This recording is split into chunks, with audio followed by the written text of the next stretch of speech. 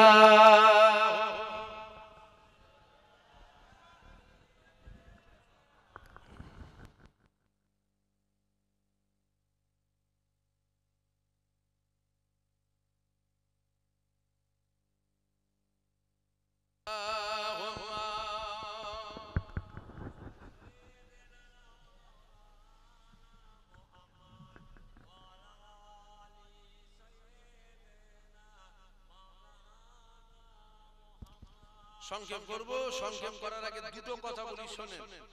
দুটো কথা। এক নম্বর হলো, আমি চলে যাওয়ার পর হয়তো কেউ বলতে পারে শুধু নবীর প্রেম হলে হবে, নামাজ পড়া লাগবে না।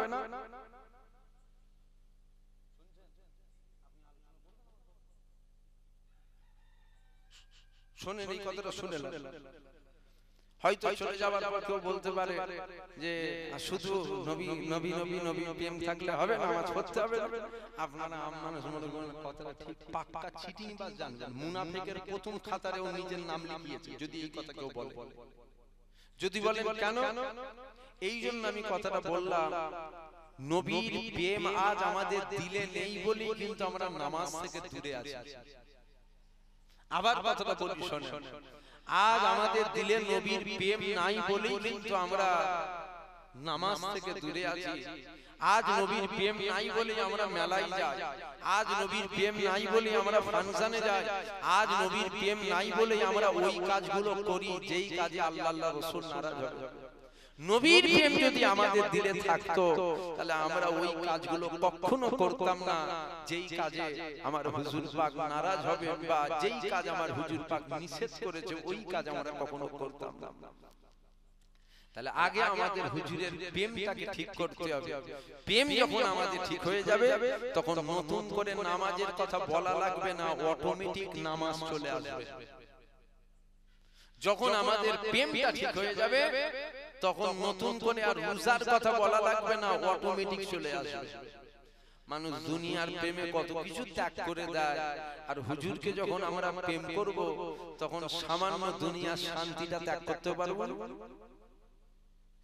তাহলে আমাদের হুজুরের প্রেমটাকে ঠিক করতে হবে। আর দুটো কথা বলি। এক নম্বর হলো, যুবক ছেলে যারা আছেন আপনাদেরকে বলি, আপনারা নামাজ পড়বেন। কি বললাম? জোরে বলেন। আর নামাজ পড়বেন। আপনাদের জন্য নামাজ কি মাপ নাকি? একটু সারা দেবেন।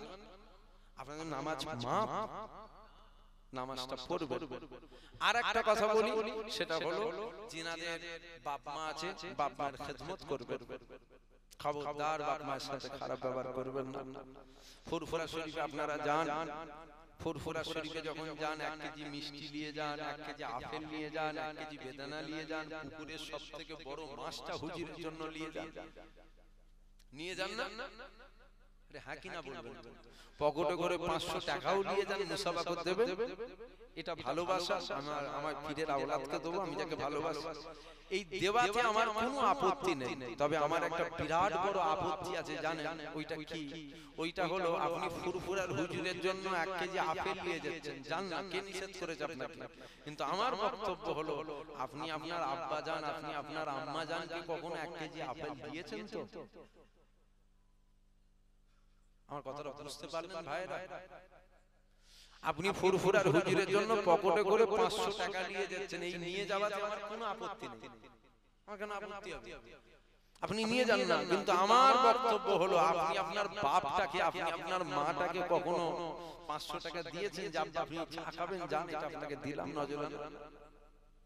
হুজুরের জুতো ঘোরাবার জন্য মুরিদ মারপিট করে। হুজুরের জুতোটা ঘোরাবার জন্য, এই হুজুরের জুতোয় পা না লেগে যায়, হাত যদি পা লেগে যায় ও তো ঝগড়া লেগেই যায়। জুতো কে ঘোরাবে ওইটাকে নিয়ে হুজুরের জুতো ঘোরাবে। কিন্তু আমার বক্তব্য হলো, আপনি যখন জলসায় এসেছিলেন আপনার বাপের জুতোটা কইটাই ছিল, মেরেছেন লাঠি 70 হাত দূরে যে পড়েছে। আপনি হুজুরের জুতো ঘুরিয়ে কি মনে করছেন জান্নাত কিনে ফেলবেন নাকি? এই সব কথা বলাতে আপনাদের রাগ হয়ে যাচ্ছে নাকি?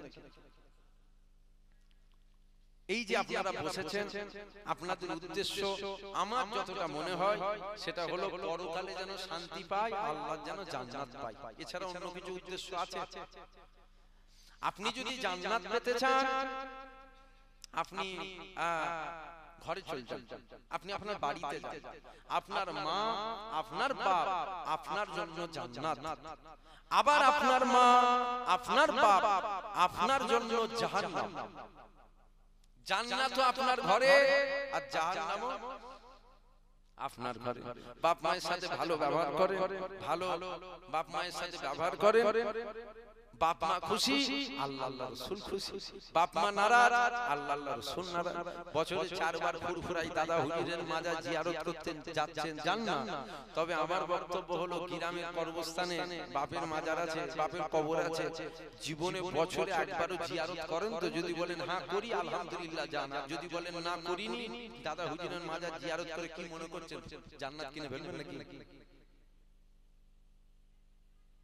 আমার কথা আপনাদের রাগ হয়ে যাচ্ছে? যে মুরিদকে পকেটে রাখতে যায় সেই সব কথা বলবেন, যে আপনাদেরকে পকেটে করে রেখে দিতে চাই। আমি আপনাদের পকেটে রাখতে চাই না। আগেও বলেছি, আবার বলছি, আপনারা চটলেও কি আপনারা পটলেও কি আমার কোনো যায় আসে না, কোনো যায় আসে না। আপনাদেরকে বলবো, খবরদার বাপ মায়ের সাথে খারাপ ব্যবহার করবেন না। আপনি যখন ছোট ছিলেন, শুনছেন ভাইরা, কি গো ভাই শুনছো? আপনি যখন ছোট ছিলেন, যখন আপনার বয়স 3 বছর, 3.5 বছর, 4 বছর ছিল, আপনি আপনার বাপকে জিজ্ঞাসা করেছিলেন, আব্বা ওই যে দূরে বসে আছে এটা কি? তোমার বাপ বলেছিল এটা কাক। আবার জিজ্ঞাসা, বাচ্চা ছেলে যেমন হয়, আবার জিজ্ঞাসা, না না ওই যে দূরে বসে আছে এটা কি? বলছে এটা কাক। কি বললে ওটা কি? বলছে কাক। বলছে ওই যে কালো মতনটা, বলছে ওটা কাক। তুমি 10 বার জিজ্ঞাসা করেছো, তোমার বাপ তোমাকে 10 বার বলেছে ওটা কাক। এবার তুমি লায়েক হয়েছো, তুমি জওয়ান হয়েছো, তোমার বাপ বুড়ো হয়েছে। বুড়ো হলে স্বাভাবিক একটু বাচ্চাদের মতন হয়ে একটা কথা বারবার জিজ্ঞাসা করে, ওটা হয়, ওটা বয়সের সাথে সাথে হয়। বয়স হয়ে গেলে চোখে একটু কমও দেখে, বয়স হয়ে গেলে কানে একটু কমও শোনে। এখন তুমি লায়েক হয়েছো, তোমার বাপ বুড়ো হয়েছে, এখন তোমার বাপ চোখে কমও দেখছে, কানেও কম শুনছে। তোমার বাপ জিজ্ঞাসা করছে, বাবা ওই যে দূরে ওইটা বসে আছে, কি বসে আছে বলো তো? ছেলে বলছে ওটা কাক। না কি বললে? ওই যে দূরে বসে আছে, কি বলো তো? ছেলে বলছে কাক। বাপ তো কানে কম শুনছে। আবার আরে ওইটা যে বসে আছে এটা কি বলছো, জোরে বলো। ছেলে বলছে অত তোমার জেনে লাভ কি আছে? ঘরে চলে যাই হোক বসে আছে, অত তোমার জেনে কিছু লাভ আছে? কেন মাথা গরম হয়ে গেল? মাথা গরম হয়ে গেল? 3 বার জিজ্ঞাসা করেছো বলে? আর তুমি যখন ছোট ছিলে, তুমি 10 বার জিজ্ঞাসা করেছো, তোমার বাপ মাথা গরম করেনি, তোমার বাপ 10 বারই বলেছো এটা কাক। এখন তুমি লায়েক হয়েছো, বাপ বুড়ো হয়েছে, বাপ 3 বার জিজ্ঞাসা করেছে, মাথা গরম। খবরদার বাপ মায়ের সাথে খারাপ ব্যবহার করবেন না। বাপ মা নারাজ, আল্লাহ আল্লাহ রাসূল নারাজ। এই যে জলসায় আখিরি দোয়া হবে না, আমাকে একটু দোয়া আমাকে একটু দোয়া চাওয়ার কথা বলেছে। এখন এই দোয়াটা কেউ গ্যারান্টি দিতে পারবেন যে কবুল হবে? কবুল হতেও পারে, আবার কি বলবেন, আবার না এই হবেই হবে, কেউ গ্যারান্টি আপনারা দিতে পারবেন? হতেও পারে, নাও পারে। কিন্তু শুনেন, আপনার জন্য আপনার বাপ মা দোয়া চাইবে, হতেও পারে নাও পারে নয়। ছেলের জন্য বাপ মায়ের দোয়া কবুল হবেই হবে, হবেই হবে। জোরে বলুন সুবহানাল্লাহ। জোরে বলবেন না সুবহানাল্লাহ? বন্দুকের গুলি মিস হয়ে যায়, বাপ মায়ের দোয়া মিস হয়। বাপ মায়ের দোয়া মিস হয়। বাপ মাকে নারাজ করে ফুরফুরের হুজুরকে খুশি করে যদি মনে হয় জান্নাত পাবে, দেখা যাবে কিয়ামতের ময়দানে। কেন আবার বলছি, বাপ মা নারাজ, আল্লাহ আল্লাহ রাসূল নারাজ। তুমি যতই ঘন ঘন দাদা হুজুরের মাজার জিয়ারত করো, দাদা হুজুর তোমাকে জান্নাত নিয়ে যেতে পারবে না যদি বাপ মা নারাজ হয়। যাক, অনেক কথা বলে ফেললাম, আপনারা রাগ করলেন, কষ্ট পেয়ে গেলেন। এই শেষের কথাগুলোই মনে হচ্ছে কষ্ট পেয়ে গেছে। আমি যা কিছু কথা বলেছি সব আল্লাহ আল্লাহ রাসূলের জন্য বলেছি। আপনারা কষ্ট পেলেও কি না পেলেও কি, যে কটা আমি কথা বললাম সব আল্লাহ আল্লাহ রাসূলের জন্য বলেছি। আসেন একটু আমরা ছোট্ট করে আল্লাহর দরবারে দোয়া চাইবো। ছোট করে আমরা একটু আল্লাহর দরবারে হাত তুলি, আল্লাহুম্মা আমিন। ربنا آتنا في الدنيا حسنة وفي الآخرة حسنة وقنا عذاب النار ربنا ظلمنا أنفسنا وإن لم تغفر لنا وترحمنا لنكونن من الخاسرين। আল্লাহ দু চার কথা আলোচনা করলাম।